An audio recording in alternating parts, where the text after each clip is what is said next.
As a wise Lizzo once said, it's about damn time we talk about hunger cues, and also how to listen to them instead of that old school egg timer. So here with me today is Cornelius. Hello. Hello. Tell me what's going on for you. I love food. I love to eat.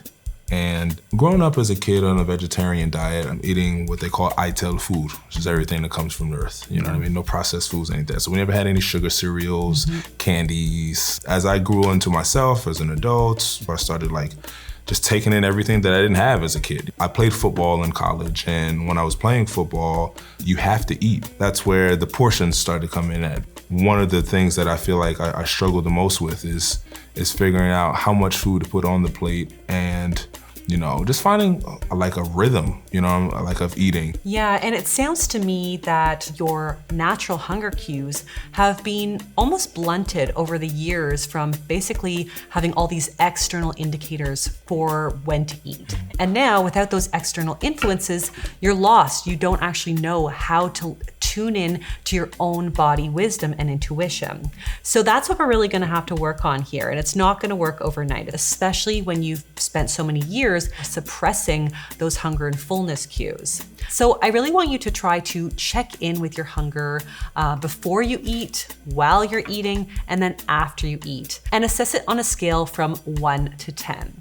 1 being you are dizzy and sick, you are so hungry, and 10 being you are uncomfortably full. You are bursting at the seams, Thanksgiving full. If it stops feeling good to your body, tell yourself that tomorrow is another delicious day.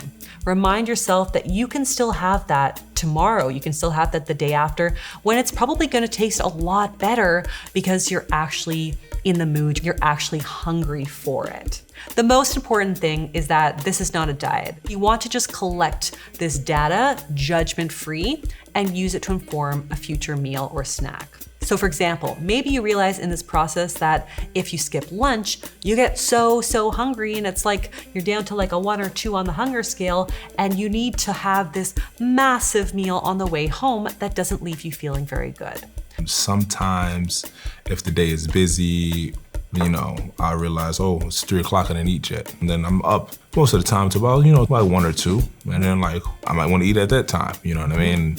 Knowing that's not the right time to eat, but I'm hungry, so. If you're hungry, you should eat. That is rule number 1. At the end of the day, as long as you're meeting your total calorie needs, if that's a pattern that feels good to you, great. But most people don't feel good when they bottom load all their calories. And one of the major reasons for that late night eating for most people is because we're just not eating enough in the day. So my recommendation is to make an effort to sit down mindfully for 3 meals plus a few snacks a day. It's gonna feel weird at first, it's not gonna feel natural, but you need to make the time for you so that you can start to get back in tune with your natural hunger and fullness cues. And that's what's gonna determine what and how much you wanna put on your plate. Awesome. Think of your hunger as a scale.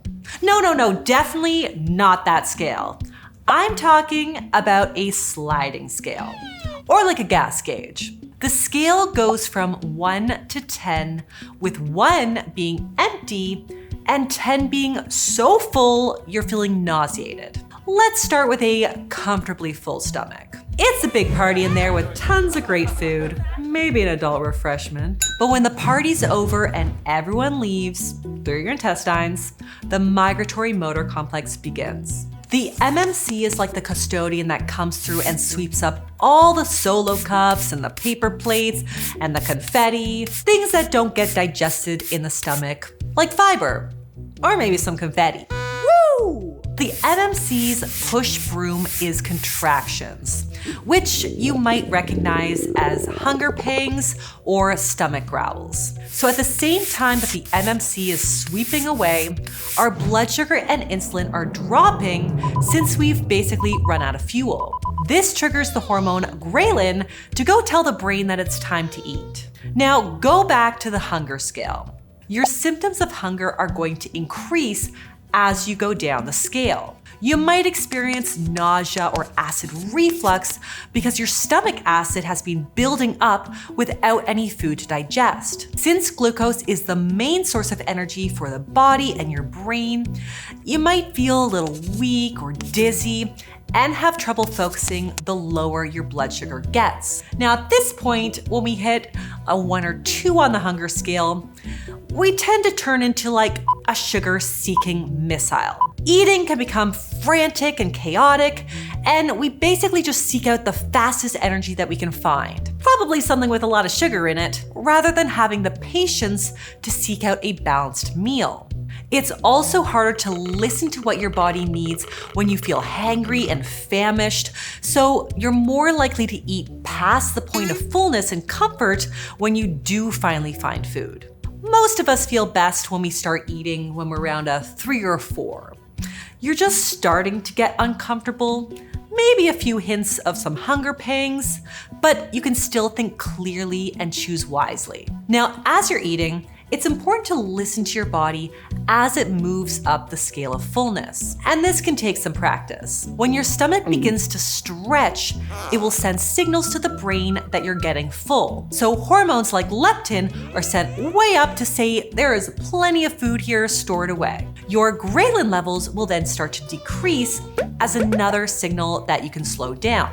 But it's not like a light switch flips when you hit like a 6 or a 7, and it isn't always easy hearing these fullness cues, especially if you're distracted eating in front of the TV or inhaling a pint of cookies and cream before your brain gets the memo to stop. Did you know that it can actually take up to 20 minutes for your stomach to tell your brain that you're full?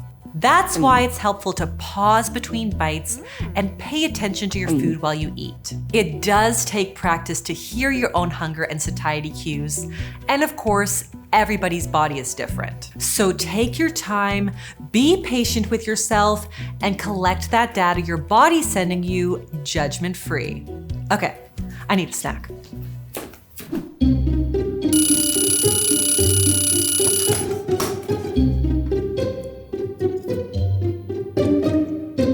Now it's time to put Cornelius's knowledge to the test. Can you accurately listen to your hunger?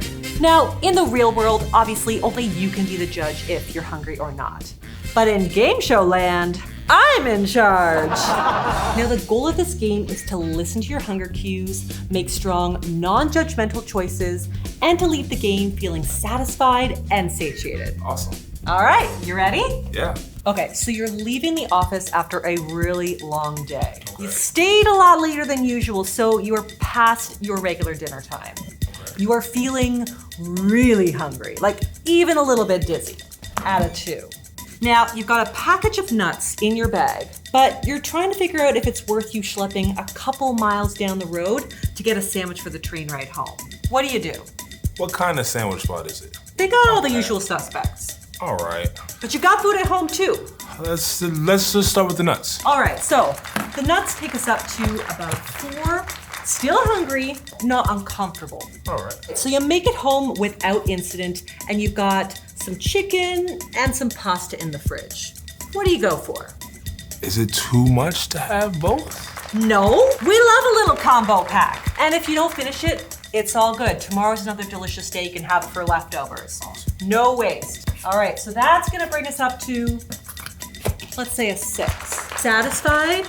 But you can maybe go for a little something more. Do you feel like going back for seconds of the chicken, the pasta?